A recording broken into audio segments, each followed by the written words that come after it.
자, 이제 오늘 주시는 하나님 말씀 같이 우리 나누겠습니다. 오늘 주신 하나님 말씀은 누가복음 2장 25절로 33절 말씀을 함께 나누시겠습니다. 자, 누가복음 2장 25절로 33절 말씀입니다.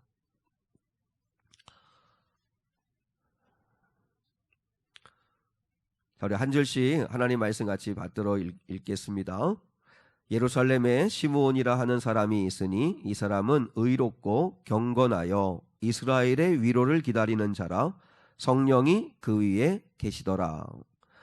그가 주의 그리스도를 보기 전에는 죽지 아니하리라 하는 성령의 지시를 받았더니 성령의 감동으로 성전에 들어가매 마침 부모가 율법의 관례대로 행하고자 하여 그 아기 예수를 데리고 오는지라.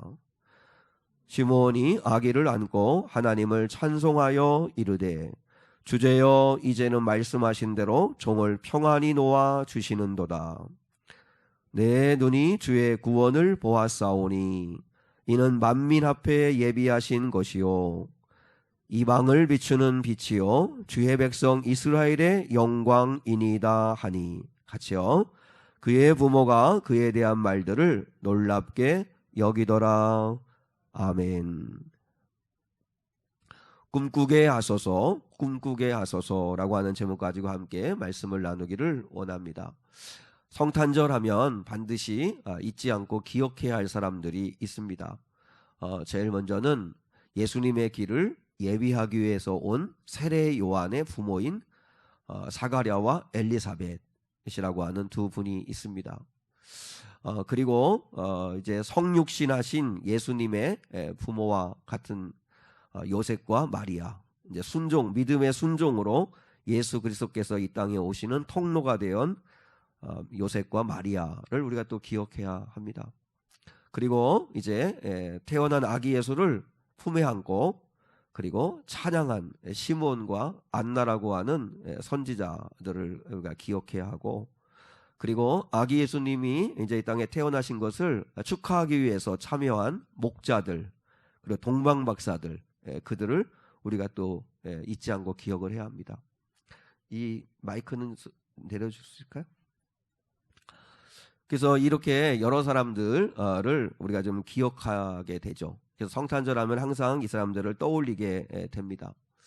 근데 이분들을 이렇게 가만히 묵상해 보면 이 사람들은 이 땅에서는 다 무명한 사람들이었어요. 유명한 사람들이 아니에요. 그런데 하나님 나라에서는 참으로 유명한 사람들이었다 하는 것이죠. 그러니까 우리가 선택을 해야 되는 거죠. 나는 하나님 앞에서 하나님 나라에서 유명한 자가 될 건가? 아니면 이 땅에서 유명한 자가 되기를 원할 건가? 이 땅에서의 명예가 하나님 나라에서도 똑같을 거라고 생각하시면 안 됩니다. 이 당시에는 로마 황제나 로마 총독이나 또 헤롯 일가나 또 그리고 뭐 대장들이나 또 이런 사람들, 장로들이나 이런 사람들이 유명했겠죠. 이런 사람들이 힘을 가지고 있는 사람들이었겠죠. 그러나 이들은 하나님 나라에서는 전혀 유명한 사람들이 아니었습니다. 그러나 앞서 우리가 언급한 이 6사람과 목자들과 동방박사들, 이들은 이 땅에서는 누구 하나 알아주지 않는 무명한 사람들이었어요. 그럼에도 불구하고 하나님 나라에서는 유명한 자입니다. 하나님 앞에서는 존귀한 자들이라는 거죠. 그러므로 우리가 인생의 목적을 내가 이 땅에서 유명한 사람이 되고 이 땅에서 성공한 사람 되고 이 땅에서 남들보다 앞서가는 사람, 높은 사람 돼야지, 그게 우리 인생의 목적이 되지 말고 그리스도인이란 이 땅에서의 성공한 자가 아니라 하나님 앞에서 승리한 자, 하나님 앞에서 성공한 자가 되기를 소망해야 합니다. 사람이 얼마나 알아주고 알아주지 않느냐가 중요한 게 아니라 하나님이 나를 보실 때 나는 어떤 사람일까? 하나님이 나를 알아주실까? 우리가 한번 상상을 해볼 수 있어요.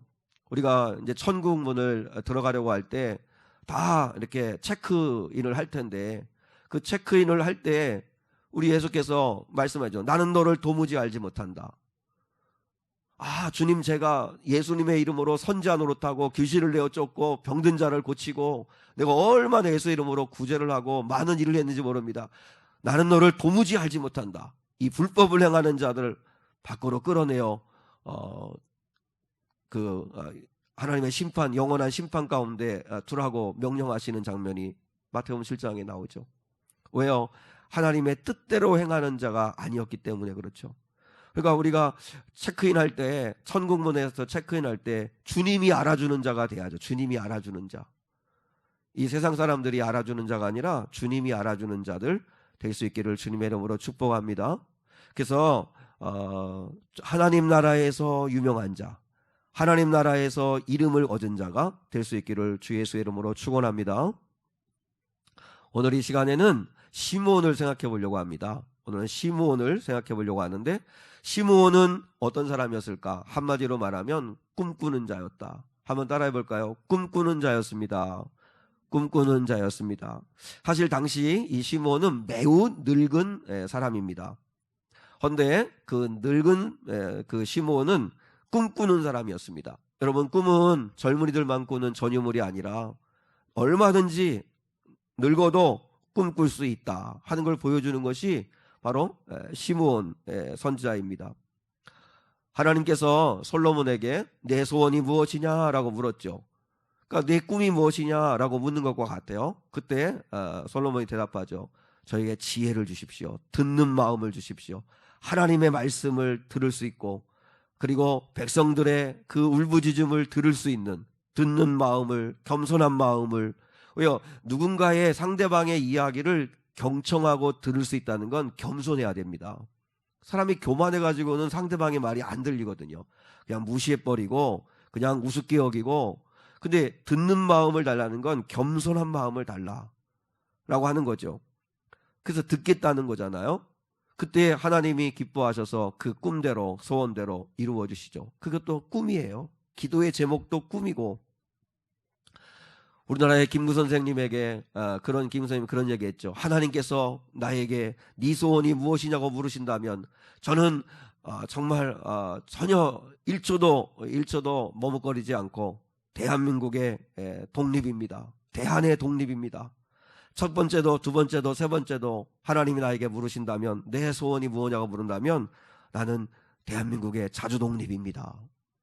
그렇게 이야기했죠. 그게 그의 꿈이죠. 꿈, 소원. 근데 그가 떠나고 난 뒤에도 바로 그 소원이, 그 꿈이 이루어지지 않았어요.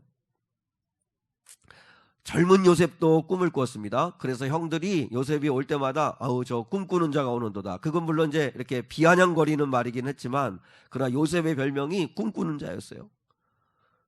그리고 또 오늘 그 본문의 말씀의 시몬과 비슷한 경우죠. 85세의 갈렙. 얼마나 나이 많은 갈렙이에요. 근데 여전히 그는 꿈꾸는 자였어요. 여전히 꿈꾸는 자였어요. 이 산지를 내게 주소서. 이 산지를 내게 주소서. 그러니까 이 갈렙은 노망이 아니에요. 이 산지를 내게 주소서라고 하는 이건 욕심으로 구한 게 아니에요. 그러니까 우리가 꿔야 할 꿈은 욕심이나 욕망이나 야망이 아니에요. 나 잘 되려고 하는 꿈을 말하는 게 아니고 하나님의 약속의 말씀에 근거한 꿈을 꾸자는 거죠. 성령이 주시는 꿈을 꾸는 거죠. 하나님 안에서 갖는 꿈을 말하는 거죠. 갈렙은 꿈꾸는 자였습니다. 오늘 시몬도 꿈꾸는 자였습니다. 그러면 시몬이 꾼 꿈이 뭘까요? 우리 26절 한번 보겠습니다. 오늘 본문 26절 같이요. 시작. 그가 주의 그리스도를 보기 전에는 죽지 아니하리라 하는 성령의 지시를 받았더니. 자, 첫 번째 우리 시몬의 꿈이 먼저 아세요. 예수 그리스도, 주의 그리스도를 보기 전에는 죽지 아니하리라 하는 이 꿈을 갖게 되었어요. 그러니까 그리스도를 보기를 원하는 꿈이었어요. 그리스도를 보기를 원하는 꿈. 그러니까 물론 이건 이 당시에는 메시아를 간절히 기다리는 꿈이었죠. 시몬은 늘 기도하는 사람이었어요. 기도하는 중에 성령의 지시를 받았어요. 네가 죽기 전에 메시아를 보게 될 거다. 그러니까 이제 이 시몬은 하루하루 1분 1초가 무슨 꿈을 가지고 있는 거예요? 그리스도를 보기 원합니다. 우리를 구원하기 위해 오신 메시아, 그분을 보기 원합니다. 그러니까 얼마나 성탄을 기다렸겠어요. 바로 시몬의 꿈은 그리스도를 보기 전에는 너는 죽지 아니하리라. 그리스도를 보기 원합니다. 그리스도를 보기 원합니다. 그리스도를 만나기 원합니다 하는 꿈이었어요. 이 꿈은 우리의 꿈이 되어야 합니다. 우리의 꿈이 돼야죠. 예수님 보기 원합니다. 예수님 만나기 원합니다. 예수님의 행하시는 일을 보기 원합니다. 이 꿈을 여러분도 꿀 수 있기를 축복합니다. 이 꿈이 있어야 합니다. 사실 우리가요, 하나님 아버지 앞에 여러 가지 여러 소원을 구할 게 없어요. 그러니까 하나님 뭐 쌀 떨어졌어요. 하나님 아버지 과일도 없어요. 하나님 입을 옷이 없어요. 막 이렇게 얘기하지만 다 필요 없어요. 돈이 없다고 얘기하면 돼요. 그러니까 돈이 있으면 다 할 수 있는 거니까. 그러니까 우리는 어떻게 보면 주님만 구하면 돼요. 주님만 구하면 되는데 주님은 구하지 아니하고 이 세상의 것들만 구하는 거죠. 사실 주님 만나고 주님이 나와 함께 하심을 확신하고 주님의 일하심을 경험하면 그냥 되는 거예요. 왜? 그분이 하시는 거니까. 삭개오의 꿈이 뭐예요? 주님 보기 원합니다. 아니에요. 주님 보기 원합니다. 주님 한번 만났으면 좋겠다. 근데 주님이 어떻게 하시고 삭개오가 있는 곳으로 오셔서 삭개오야, 오늘 내가 내 집에 유하여 하겠다. 주님이 그 소원을 들어주시고 꿈을 이루어주셨죠. 주님을 만나니까 삭개오는 물론 물질, 자기가 그동안 쌓아놓은 전부라고 생각한 하나님이었던 거죠. 그게 주님이었죠. 삭개오에게 돈이 주님이었는데, 우리도 보면 돈이 주님인 사람들 많잖아요. 그 돈만을 위해서 살았던 삭개오인데 그 돈을 가치 있게 사용하면서 진짜 비로소 사람됨의 가치, 행복을 알게 됐어요. 이게 사는 게 이런 거구나. 자기 것을 나누어주고 베풀면서 흘려보내면서도 그렇게 행복하고 좋은 거예요. 왜? 구원받았으니까. 그리고 예수님을 믿게 되었고 예수님을 알게 되었고 주님이 원하시는 삶이 그거라는 걸 알았으니까 삭개오에게 꿈이 이루어지니까, 주님을 만나는 꿈이 이루어지니까 새로운 인생을 사요. 삭개오는 하나님 나라에서 얼마나 유명한 사람이 되었을까요? 이 땅에서는 장애인, 키가 작고 정말 초라하고 늘 손가락질 받는 삭개오, 그 세리장 출신이었지만 그러나 하나님 나라에서는 얼마나 유명한 자가 되었을까. 또 시몬의 두 번째 꿈이 뭐냐면 하나님의 구원을 보는 거였어요. 자, 우리 28절로 32절 한 번 더 같이 봐요. 시작. 시므온이 아기를 안고 하나님을 찬송하여 이르되, 주제여, 이제는 말씀하신 대로 종을 평안히 놓아 주시는도다. 내 눈이 주의 구원을 보았사오니 이는 만민 앞에 예비하신 것이요 이방을 비추는 빛이요 주의 백성 이스라엘의 영광이니이다. 자, 시므온은 내 눈이 주의 구원을 보았습니다. 내 눈이 주의 구원을 보았습니다. 아직 주님이 아기 예수였어요. 그러나 아직 구원을 행하신 건 아니었어요. 구원의 완성은 십자가의 죽으심이었잖아요. 그럼에도 불구하고 이미 시므온은 내 눈이 주의 구원을 보았습니다. 이렇게 이야기를 해요. 근데 당시 대부분의 모든 사람들은 예수님의 오심에 전혀 관심이 없었어요. 오죽하면 천사들이 이 목자들에게 나타나서 오늘날 온 백성에게 미칠 큰 기쁨의 좋은 소식을 내가 너희한테 전해준다. 그러면서 너희를 위하여 다윗의 동네 베들레헴에 구주가 나셨다 하는 복음을 전해줬어요. 근데 누구 하나 주님의 오심, 성탄에 대하여 관심이 없었잖아요. 그 몇 사람 뿐이었잖아요. 사가랴, 엘리사벳, 요셉, 마리아, 목자들, 동방박사들, 그리고 시므온, 안나, 요 몇 사람들 뿐이었고 나머지는 다 관심이 없었어요. 오늘날의 모습과 똑같잖아요. 우리 집사님들 기도하였지만 오늘 성탄절이지만 성탄에 예수님은 쏙 빠져버리고, 주인공 예수님은 쏙 빠져버리고 진짜 남은 껍데기만 가지고서 서로 축하하고 즐기고, 그죠? 연말 연시라고 정말 즐거워하죠. 오늘날도 대부분 사람들이 관심이 없어요. 너희를 위하여 온 백성에게 미칠 큰 기쁨의 좋은 소식을 내가 너희한테 전한다는데 온 백성은 그게 큰 기쁨의 좋은 소식인지 알지도 못하고 알려고도 안 하고 관심도 없어요. 너희를 위하여 구주가 나셨다. 너희를 위하여 구주가 나셨다. 너희에게 구원자가 있다. 너희의 인생에 참된 주인이 계시다. 이렇게 말씀하는데도 전혀 관심이 없어요. 근데 시므온은 알아봤잖아요. 내가 주의 구원을 보았습니다. 내가 주님의 구원을 보았습니다. 여러분, 우리가 꿈꿔야 할 게 뭘까요? 우리도요, 주님의 구원을 보기를 꿈꿔야 합니다. 주님의 구원이 뭐랄까요? 그래서 영혼들이 살아나는 꿈, 그리고 또한 정말 변화되어지는 꿈, 그런 주님의 구원하심을 보는 그런 꿈이 우리에게 있어야 한다는 거죠. 언더우드 선교사가 조선에 들어와서 너무 암담한 현실 앞에서 드린 기도문 잘 아시죠? 그 기도문 가운데 이런 기도가 있어요. 보이는 것은 그저 고집스럽게 얼룩진 어둠뿐, 어둠과 가난과 인습에 묶여 있는 조선 사람들 뿐입니다. 그들은 왜 묶여 있는지도 고통이라는 것도 모르고 있습니다. 고통을 고통인 줄 모르는 사람에게 고통을 벗겨주겠다고 하면 의심부터 하고 화부터 냅니다.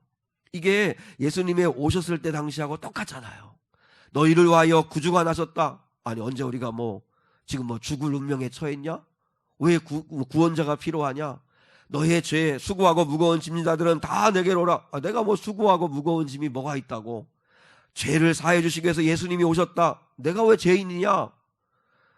자유케 하시려고 주님이 오셨다. 내가 언제 종된 적이 있었더냐? 이렇게 반응하는 사람들에게는 주님이 아무 의미가 없는 거죠. 주님에게는 죄인들이 필요한 거고, 주님에게는 얽매인 자들이 필요한 거고, 주님은 지금 인습에 사로잡힌 자들이 필요한 거죠. 조선시대도 똑같았다는 거예요. 선교사들이 와가지고 그 인습으로부터, 그 어둠 가난으로부터 건져내 주겠다고 하는데, 우리가 언제 건져내다가 했느냐? 우리가 왜 어둠 가운데 있다고 하냐? 왜 우리를 죄인이라고 하냐? 이러면서 오히려 의심하고 화부터 낸다는 거죠.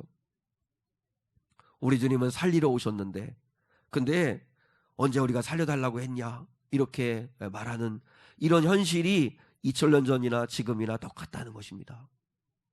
그럼에도 불구하고 시므온은 내가 주의 구원을 보았습니다. 여러분, 우리가 꿈꿔야 할 우리 꿈이 뭘까요? 주님 보기 원합니다 하는 꿈과 동시에 주님의 구원을 보기 원합니다. 주님, 우리 아이들이 살아나는 구원을 보기 원합니다. 하나님, 지금 현실이 마치 2000년 전에 주님이 오셨을 때의 현실과 우리 한국교회 지금의 현실이 똑같은 것 같아요. 누구 하나 관심 없고, 세상 사람들은 다 예수 없는 즐거움에 빠져 있고, 죄에서부터 자유함을 얻으라고 해도 죄인이라고 하면 기분 나빠하고 막 이런 시대예요. 왜 주님이 필요하냐는 거, 오히려 거추장스럽고 불편하다고 얘기하는, 도무지 변화될 것 같지 않은 시대이지만 주님의 구원을 보기 원합니다. 괴로움 가운데 있는 사람들이 하나님의 구원을 보기를 원합니다. 세상만을 바라보고 사는 사람들이 주님의 구원을 보기 원합니다 하고 우리가 하나님 앞에 꿈을 꿔야 한다는 거죠.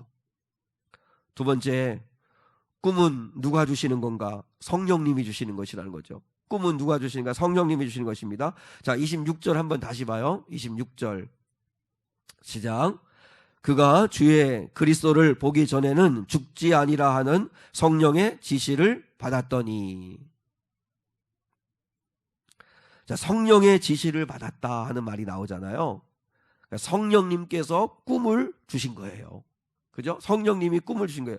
이제 시므온이 기도하는 사람이니까 성령님이 꿈을 주신 거예요. 성령은 꿈을 주시는 분이십니다. 성령 받은 사도 베드로가 꿈이 생겼습니다. 무슨 꿈인지를 사도 베드로가 설교하면서 얘기해요. 사도행전 2장 17절로 18절. 자, 사도행전 2장 17절로 18절 같이요. 시작. 하나님이 말씀하시기를 말세에 내가 내 영을 모든 육체에 부어주리니 너희의 자녀들은 예언할 것이요 너희의 젊은이들은 환상을 보고 너희의 늙은이들은 꿈을 꾸리라. 그때에 내가 내 영을 남종과 여종들에게 부어주리니 그들이 예언할 것이요. 이 요엘의 말씀인데 이걸 베드로가 아마 유대인이면 알았을 거예요. 그러나 이게 꿈은 아니었어요. 근데 성령을 받고 나니까 이게 꿈이었어요. 꿈이 되었어요. 하나님, 지금은 하나님에 대하여 관심도 없고 그리스도를 알고자 하지도 않고 오히려 예수를 믿는 우리들을 다 죽이려고 혈안이 되어 있는 이 암담한 현실, 1세기 그죠? 사도들이 있었던 그 당시는 그런 현실인데, 그런데 하나님, 이 마지막 때에 하나님께서 성령을 우리의 육체에 부어주셔서 그래서 자녀들이 예언하고 젊은이들이 환상을 보고 늙은이들이 비전을 갖고 꿈을 꾸는 그런 놀라운 하나님의 부흥의 은혜가 임할 것을 꿈꿨잖아요.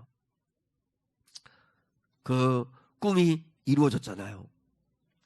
베드로는요, 모든 사람들이 성령 충만해지는 꿈을 꿨어요. 모든 사람들이 성령 받고 새 사람 되고 땅끝까지 복음을 전하는 꿈을 꾸었어요. 근데 그 일들이 하나님께서 행하고 일하기를 시작하셨죠. 그러니까 성령 하나님은 사모하는 자들에게 꿈을 주시는데, 그 사모하는 마음을 우리가 가져야 성령이 우리에게 꿈을 주시는 거예요. 우리는 성령님께 꿈을 구해야 합니다. 성령님, 저에게도 꿈을 주십시오. 내가 나이가 많든 뭐 상황이 어떠하든지 성령님, 제게 꿈을 주십시오. 왜요? 성령 하나님은 꿈 주시는 분이시니까. 그래서 성령 하나님은 지시하시고 감동하시는 분이시라는 거죠. 기도하면 성령은 우리에게 알려주십니다. 꿈을 주시고 소망을 주시고 소원을 주시고 때로는 부담감을 주시고, 그래서 말씀해 주시는 거죠. 영준아, 제가 군복무 시절에 교회 건축할 수 있는 그런 은혜를 드렸는데요, 성령께서 꿈을 주셨어요. 사병식당에서 예배를 드렸거든요. 근데 예배가 11시인데 주일날 사병식당에서 예배를 드리면 그 부엌에서 막 그 취사병들이 밥하는 소리가 막 이렇게 막 스팀 막 이렇게 압력 스팀에서 이제 막 김 빠지는 소리, 막 깍두기 막 이렇게 무 쓰는 소리, 뭐 그다음에 자기들끼리 막 떠드는 소리, 너무너무 막 음식 냄새는 나죠. 11시니까 얼마나 배고플 시간이에요. 그 예배가 안 돼서 하나님 앞에 기도하는데 그런 꿈을 주셨어요. 성전을 짓고 싶다. 근데 일반 병사죠. 그리고 군종병은 하지만 보직은 저는 포병이었죠. 그리고 군목도 없죠. 무슨 뭐 후원할 곳이 있는 것도 아니죠. 근데 성령님이 꿈을 주시니까 성령께서 행하시더라고요. 그 꿈을 위해서 기도하고 하니까 하나님께서 까마귀를 보내시고, 그리고 또 하나님께서 사람들을 붙이셔서, 그래서 250명이 들어가서 함께 예배할 수 있는 아름다운 성전을 지을 수 있는 놀라운 영광을 맛봤어요. 그건 정말 성령 하나님이 하신 일이었어요. 성령 하나님은요, 꿈을 주세요. 근데 성령 하나님이시면 그 꿈이 정말 현실에는 전혀 이루어질 것 같지 않은데 성령이 이루어 가시는 거예요. 우리 미래교회가 시작된 것도 성령께서 마태복음 17장 11절의 말씀을 주셨기 때문이었어요. 예수께서 대답하여 이르시되 엘리야가 과연 먼저 와서 이 모든 일을 회복하리라. 2000년 전에 세례 요한이 예수님의 길을 예비하기 위해서, 닦기 위해서 먼저 왔다면, 그렇다면 그 사람들의 마음을 회복하기 위해서 와 있다면 우리도 주님의 재림을 미리 예비하고 준비하는 교회로서의 사명을 감당하다 가자. 그런 하나님이 꿈을 주셔서, 그래서 마태복음 17장 11절의 말씀을 붙들고 기도하는데, 정말 다 아시잖아요. 우리는 저는 개척 준비 한 번도 한 적 없고, 그리고 가진 거라고는 한 푼도 없는 달랑 10만 원 있었던 그런 상황인데도 불구하고 하나님이 여기까지 인도하신 건 정말 성령 하나님의 역사인 거죠. 성령님이 꿈을 주시면, 말씀을 주시면, 그 꿈을 사모하고 바라보고 있으면, 그리고 그러면 그 꿈을 이루어 가신다는 거죠. 저는 이번 이제 교회 사역 지원하면서 이제 지난 주일날 이렇게 사역 지원하신 것들을 한 장 한 장 보는데 노현정 원사님께 있었어요. 그리고 거기에 주말 전도 대원, 전도부에 체크를 하셨어요. 그게 얼마나 이게 권사님의 소망이구나, 이게 꿈이구나. 하나님 정말 저를 치유하시고 살게 하셔서 전도하게 하시는, 그래서 이 사명이라도 감당하고 싶습니다 하는 그런 마음을 가지고 사역 지원을 했어요. 내가 건강해지고 이제 회복되면 그럼 그때 내가 봉사해야지. 그게 아니라 주님 앞에 소망을 가지고, 그게 꿈이죠. 그리고 어제 성탄 선물 전도하는데 노인정 선생님은 오셨어요. 전도하시려고 오셨어요. 그래서 우리가 다 눈물이 핑 돌더라고요. 그래서 오셔서 같이 이렇게 다니시면서 성탄 전도 선물을 나눴어요. 여러분, 우리가 하나님 아버지 앞에 우리 권사님을 위해서 기도하실 때도 마찬가지지만 함께 전도하는 그림을 그리면서 그러면서 기도해야, 그 꿈을 그리면서 하나님 건강해져서 하나님을 예배하고, 그리고 또 함께 주님을 전하기 위해서 전도하는 그런 상상을 하면서 하나님 아버지 앞에 기도하면, 그 기도가 또 하나님의 우리의 꿈이, 뭐 하나님이 어떤 결과를 주실지 모르지만 우리는 하나님 아버지 앞에 계속 소망하고 꿈꾸고 기도하고 구하는 거죠. 다윗이 아픈 아들을 위해서 죽을 때까지 기도했던 것처럼 우리도 하나님 아버지 앞에 끝까지 기도하는 거죠. 여러분, 성령님이 꿈을 주십니다. 그리고 세 번째, 꿈꾸는 자는 그러면 어떻게 살아야 되는가? 꿈꾸는 자는 어떻게 살아야 되는가? 자, 25절 보겠습니다. 25절 시작. 예루살렘에 시몬이라는 사람이 있으니 이 사람은 의롭고 경건하여 이스라엘의 위로를 기다리는 자라. 성령이 그 위에 계시더라. 자, 이스라엘의 위로를 기다리는 자라 할 때 기다림 이에 대한 이야기를 한참에도 이제 또 한편의 설교가 될 수 있는데, 오늘 주목하기 원하는 건 시몬은 의롭고 경건한 사람이다. 의롭다라고 하는 말과 경건하다는 말이 있는데요, 의롭다고 하는 말은 사람과의 관계에서의 말입니다. 사람과의 관계 속에서 하는 말.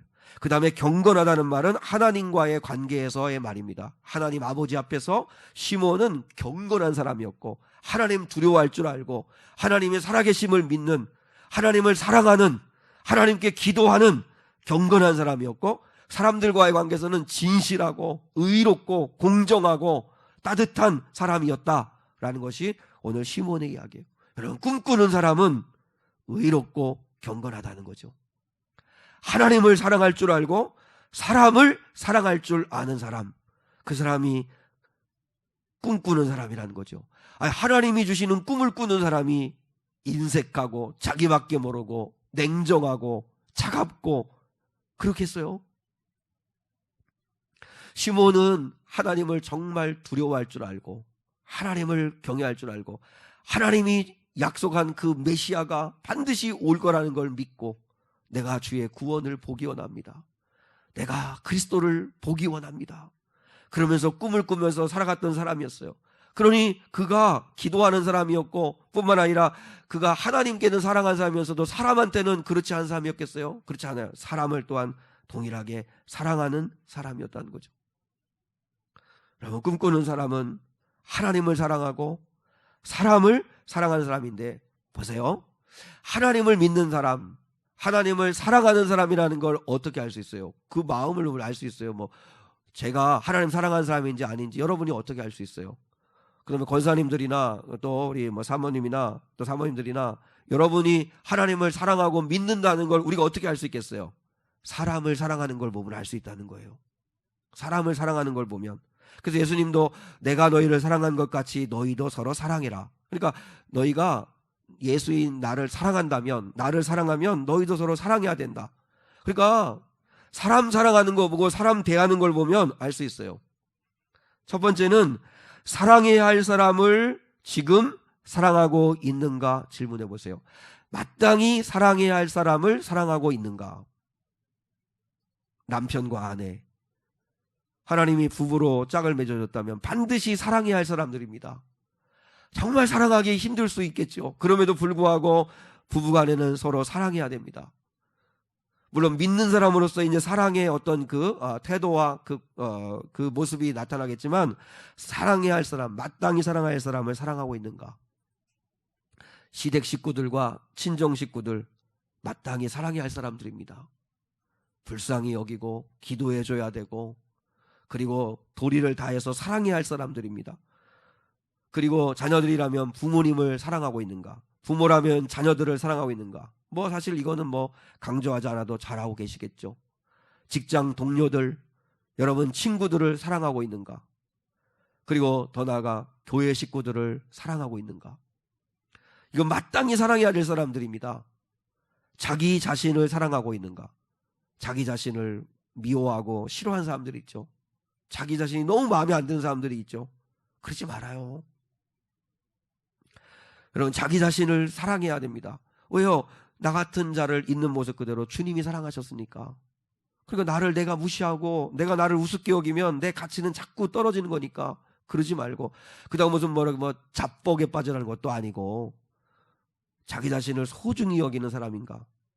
한번 여러분 돌아보세요. 요즘 사랑하고 있습니까? 아니면 불만이 가득하고 원망이 있고 짜증나고 사랑이 잘 안 되십니까?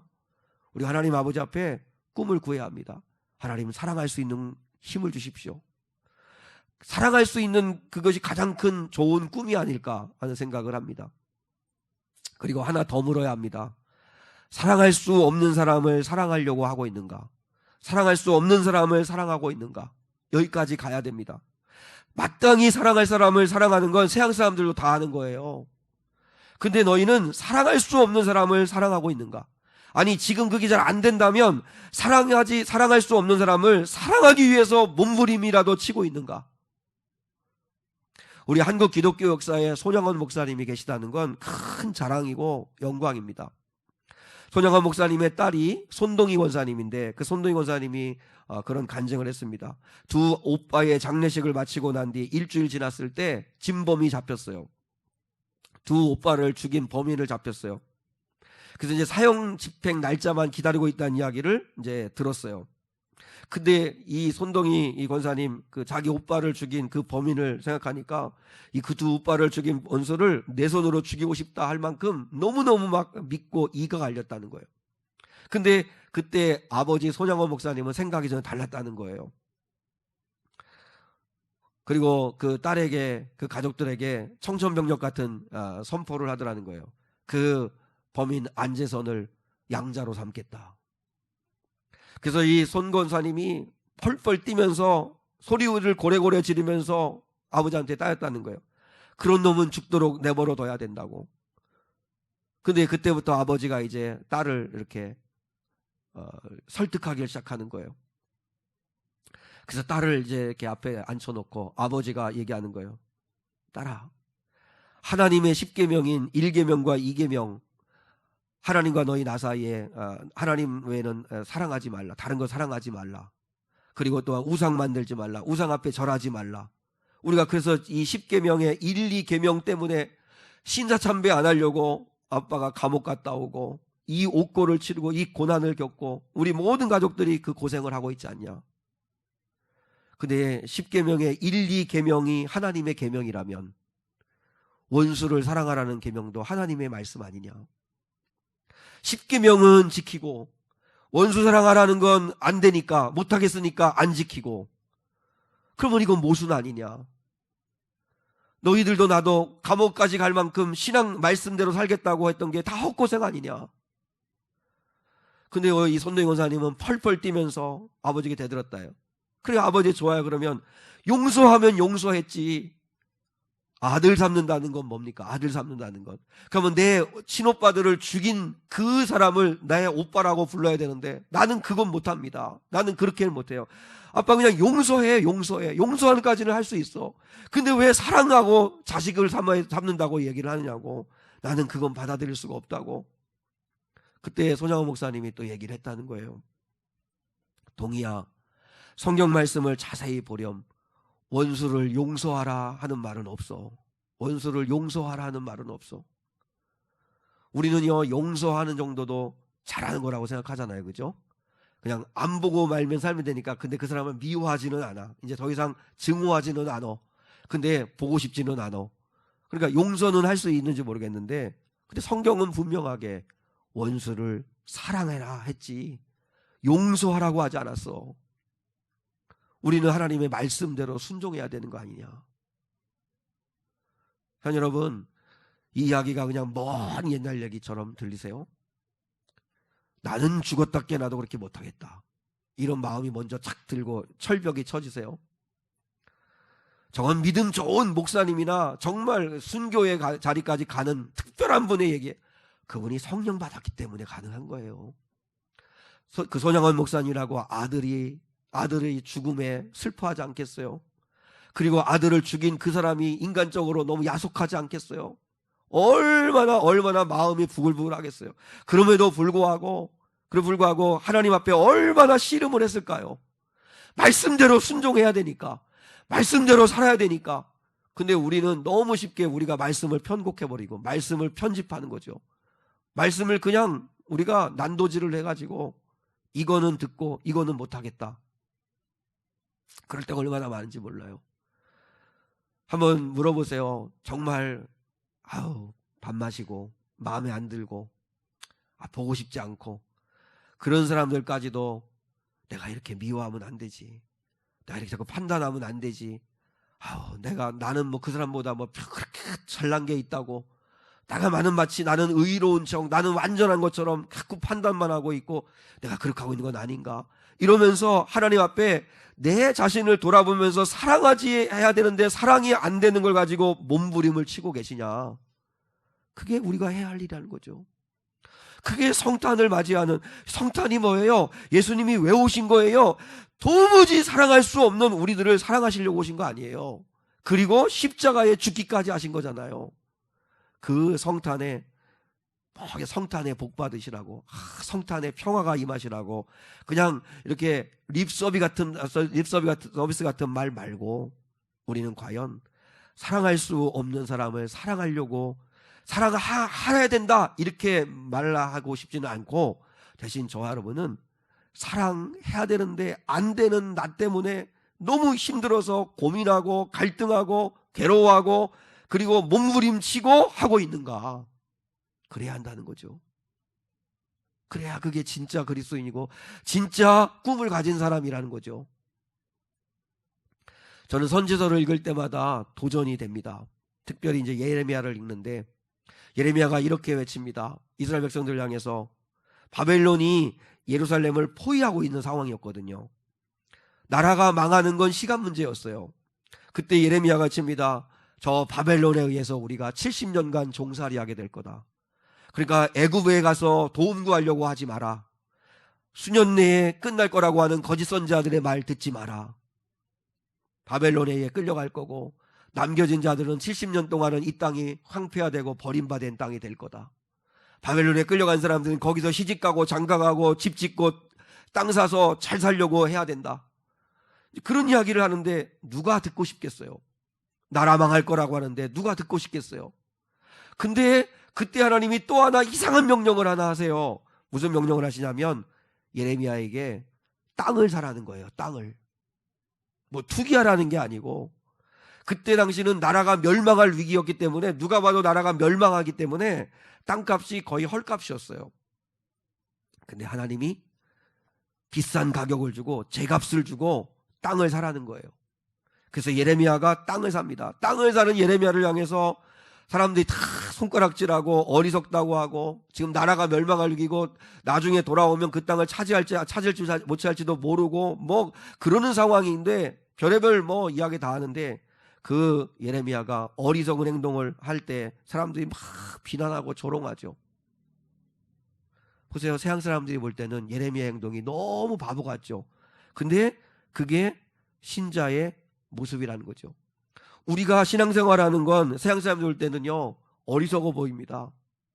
저 그런 생각이 들어요. 진짜 예수님을 사랑하지 않으면, 예수님을 정말 믿지 않으면, 그리고 예수님이 주신 핏값으로 세우신 교회라고 하는 사실을 믿지 않으면 신자들이 헌금해 가면서 교회에 오늘 임명식 하지만 봉사하고, 그죠? 자기 돈 내가면서 교회에 세우고 가고 봉사도 하고 시간 내고 땀 흘리고, 그렇다고 누가 하나 뭐 보상해 주는 것도 아니고 무슨 뭐 상 주는 것도 아닌데도 그렇게 하는 거, 서양 사람들 볼 때는 얼마나 어리석어 보이겠어요. 저도 우리 어머니한테 믿음 없을 때 왜 아까운 돈 갖다가 뭐 바치냐, 우리 뭐 먹을 양식도 없고 쌀도 없는데 왜 헌금을 하느냐, 별의별 소리 다 했는데, 어머니가 심은 그 열매를 내가 따먹고 있는데 이 주둥이를 쳐야 돼. 주둥이를. 그러면 모를 때는 신자들의 행동이 너무 어리석어 보이죠. 너무 미련해 보이죠. 근데 하나님의 채우심을 믿고 살아계신 하나님을 믿고, 그리고 또한 그분의 보내신 그리스도의 사랑을 알고, 그러니까 아브라함이 전쟁에 승리하고 나서 멜기세덱의 10의 1조를 기꺼이 드리고 하는 거 다 감사해서 하나님이 주신 거라고 믿으니까, 채우실 하나님을 바라보니까 그렇게 할 수 있었던 거죠. 서양 사람들은요 미갈처럼 다윗이 춤추며 예배하는 걸 이해를 못해요. 욥이 신앙을 지키는 걸 아내는 이해를 못해서 저주해버려요. 천국이 있다, 하나님의 심판이 있다, 내세가 있다 이야기해도 어리석은 사람들의 이야기처럼 들어요. 근데 그때 그리스도인들은 밭을 사야 된다는 거죠. 밭을 산다는 게 무엇을 의미하는 거예요? 예레미야가, 하나님께서 예레미야에게 밭을 사라고 하는 의미는 꿈을 사라는 거예요. 꿈을 사라는 거예요. 꿈. 지금은 나라가 멸망할 것 같고 황폐하게 되고 정말 폐허가 되는 거였지만 에덴 동산같이 다시 회복하게 될 날이 올 거고 반드시 이 땅에 돌아와 살게 될 거다. 그때 그 약속을 붙들고 그 소망을 붙들고 너는 땅을 사라. 그런 퍼포먼스를 하는 거예요. 그런 믿음의 삶을 사는 거예요. 하나님이 반드시 내 백성을 다시 돌아오게 해서 이 땅에서 사고 팔면서 그러면서 평화로운 에덴 동산같이 살게 될 날이 반드시 다시 올 거라는 걸 그때 예레미야가 보여주기 위해서 밭을 사는 거예요. 그러니까 꿈을 꾸는 거예요. 그러니까 하나님이 밭을 사라는 이야기는 뭐예요? 너는 꿈을 꾸라는 거예요. 지금 나라가 우리나라도 지금 형편을 보면 정말 시대가 어렵고 신앙생활하기 어렵고 너무너무나 힘들지만 그러나 믿는 너는 꿈을 꿔야 된다. 꿈꾸는 자가 되어야 된다 라고 말씀하신다는 것입니다. 우리 귀한 성도 여러분, 하나님께서 꿈꾸는 자가 될 수 있기를 축복합니다. 그 주보의 마지막 말씀을 인용해놨는데 꿈꾸는 사람은 울면서라도 씨를 뿌리는 사람이다. 우리 말씀을 읽고 기도하겠습니다. 같이 한번 읽겠습니다. 시편 126편 5절 6절 시작. 눈물을 흘리며 씨를 뿌리는 자는 기쁨으로 거두리로다. 울며 씨를 뿌리러 나가는 자는 반드시 기쁨으로 그 곡식단을 가지고 돌아오리로다. 바벨론에서 돌아올 때 꿈꾸는 것 같았을 때 그들이 노래하는 거예요. 이 사실을 보고 우리 눈물을 흘리면서라도 상황이 절망적이라도 우리 씨 뿌리자. 꿈을 심자. 반드시 심는 자가 꿈꾸는 자가 기쁨으로 거두리로다. 울며 씨를 뿌려 나가는 자는 반드시 기쁨으로 그 곡식단을 가지고 돌아오게 되리라 말씀하십니다. 울면서라도 씨를 뿌리고 꿈을 꾸는 저와 여러분이 될 수 있기를. 시므온이 꿈꾸는 자였던 것처럼, 그래서 사람을 사랑할 수밖에 없는 사람이었던 것처럼 우리도 꿈꾸는 사람, 그래서 사람을 사랑하는 그런 거룩한 성도들 될 수 있기를 주님의 이름으로 축복합니다. 하나님 아버지 감사합니다. 오늘 거룩한 주일을 주시고 하나님 아버지 앞에 예배하게 하심을 감사합니다. 주님, 저희들이 꿈꾸는 자가 되기를 원합니다. 성령님, 저에게 꿈을 주셔서 시대가 아무리 어렵고 시대가 아무리 어둡고 시대가 아무리 절망스럽다 할지라도 꿈꾸는 자들 되게 하여 주시옵소서. 주님을 바라보고 오늘 시므온이 하나님 아버지, 내가 주님 보기 원합니다. 주의 구원을 보기 원합니다. 꿈꾸었던 것처럼, 그래서 성령의 충만함 가운데 지시를 받고 사람을 사랑하고 하나님을 사랑하기에 힘썼던 것처럼 저희도 그런 삶을 사는 거룩한 자들 되게 하옵소서. 주님, 아무리 시대가 아무리 교회 형편이 어렵다 할지라도 울면서라도 씨를 뿌리는 꿈꾸는 자들이 되게 하옵소서. 예수님의 이름으로 기도하옵나이다. 아멘.